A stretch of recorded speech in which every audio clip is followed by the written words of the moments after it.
Sorry. So good afternoon. I will be brief because I don't want to stand in the way of you and the cocktail. I'm Cristina Mestre Martínez. My face is not there because I hijacked the computer station here.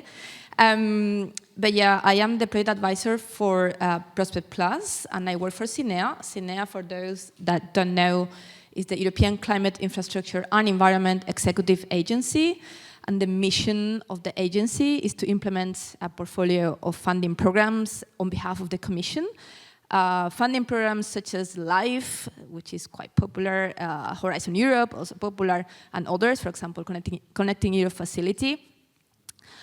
We implement these programs on behalf of the Commission, and with the aim of advancing economic development, competitiveness, and protect nature at the same time. So I have had the pleasure to follow Prospect Plus for the past few years, since it started, basically.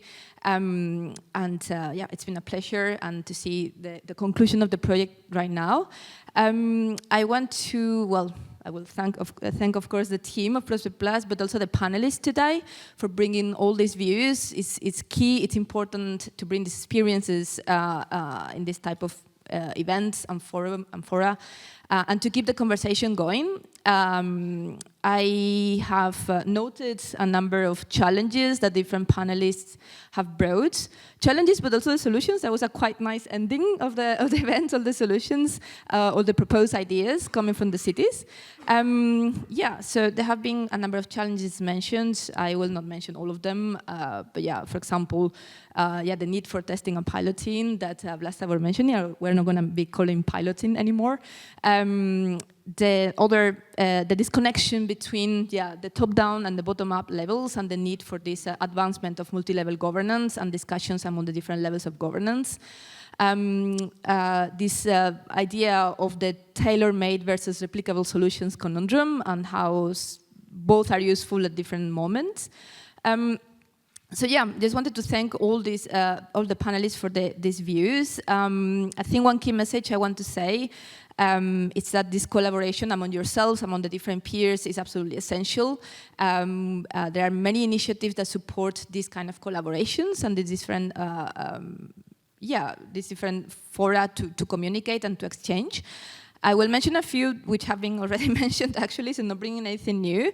But for example, in CINEA, we have indeed the LIFE program under the sub-program of the clean energy transition, which I work for, and that Pierre-Luc already mentioned as well. We have a very nice family of projects that support local and regional authorities in advancing on the clean energy transition, realizing investment concepts, and also this aggregation of projects that also Pierre-Luc was mentioning earlier, the creation of support structures, and also I wanted to mention as well, it was mentioned by one person in the audience, the energy poverty projects as well. I don't work on those projects, but there's a nice group of projects working on different aspects on energy poverty and vulnerable citizens, so I would invite you to check those out.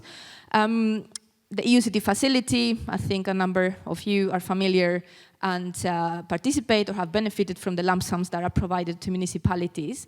Manage Energy is a capacity building and support for energy agencies with different thematic focus. The European Energy Efficiency Financing Coalition, which is a platform for EU countries and financial institutions and the Commission to actually collaborate on energy efficiency financing, which was launched not so long ago. The Covenant of Mayors, of course, providing a network, but also a unified framework for local energy and climate action.